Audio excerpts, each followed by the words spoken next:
പരിശുദ്ധ ദൈവമാതാവിന്റെ വണക്കമാസം 29-ാം തീയതി. മറിയം പറഞ്ഞു, ഇതാ കർത്താവിന്റെ ദാസി, നിന്റെ വാക്ക് എന്നിൽ നിറവേറട്ടെ. അപ്പോൾ ദൂതൻ അവളുടെ മുൻപിൽ നിന്നും മറഞ്ഞു. പ്രാർത്ഥന. കന്യകയെ, അങ്ങ് ഞങ്ങളുടെ സർവവല്ലഭയായ മധ്യസ്ഥയാണെന്ന് ഞങ്ങൾക്കറിയാം. അങ്ങയെ സ്നേഹിക്കുവാനും അനുകരിക്കുവാനും ഞങ്ങൾക്ക് കടമയുണ്ട്. അങ്ങ് ഞങ്ങൾക്ക് നൽകിയിരിക്കുന്ന അനുഗ്രഹങ്ങൾക്ക് ആത്മാർത്ഥമായ കൃതജ്ഞത പ്രകാശിപ്പിക്കുന്നു. ഭാവിയിലും ഞങ്ങൾക്ക് ആവശ്യമായ എല്ലാ അനുഗ്രഹങ്ങളും അങ്ങ് നൽകണമേ. ഞങ്ങളുടെ ആധ്യാത്മികവും ഭൗതികവുമായ ആവശ്യങ്ങളിൽ അങ്ങേ സഹായം അനുപേക്ഷണീയമാണ്. പ്രലോഭനങ്ങളിലും വിഷമതകളിലും അങ്ങാണ് ഞങ്ങൾക്ക് പ്രത്യാശ. ദുഃഖങ്ങളിൽ അവിടുന്നാണ് ആശ്വാസം. നാഥേ, അങ്ങേ കരുണാ കടാക്ഷം ഞങ്ങളുടെ മേൽ തിരിക്കണമേ.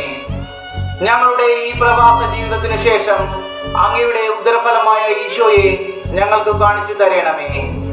കരുണയും മാധുര്യവും വാത്സല്യവും നിറഞ്ഞ കന്യകാമറിയമേ, ഞങ്ങളെ പരിപാലിക്കണമേ. എത്രയും ദയുള്ള മാതാവേ,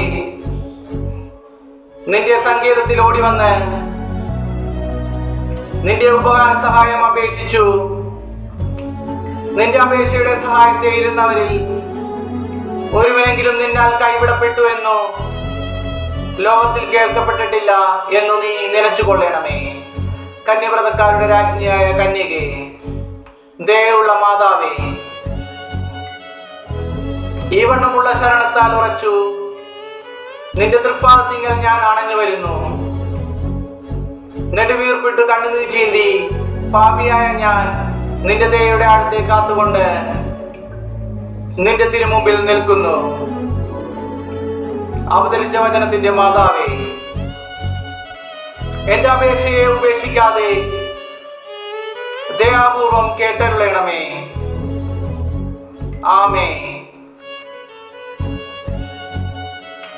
ജന്മപാപമില്ലാതെ ഉത്ഭവിച്ച ശുദ്ധമറിയമേ, പാപികളുടെ സങ്കേതമേ, ഇതാ നിന്റെ സങ്കേതത്തിൽ ഞങ്ങൾ തേടി വന്നിരിക്കുന്നു.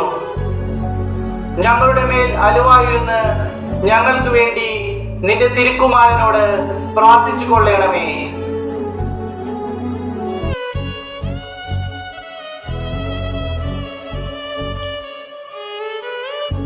സുഹൃത ജപം. ശാന്തഗുണത്തിന് മാതൃകയായ മറിയമേ, ഞങ്ങളുടെ കുടുംബങ്ങളിൽ ശാന്തി വിതയ്ക്കണമേ.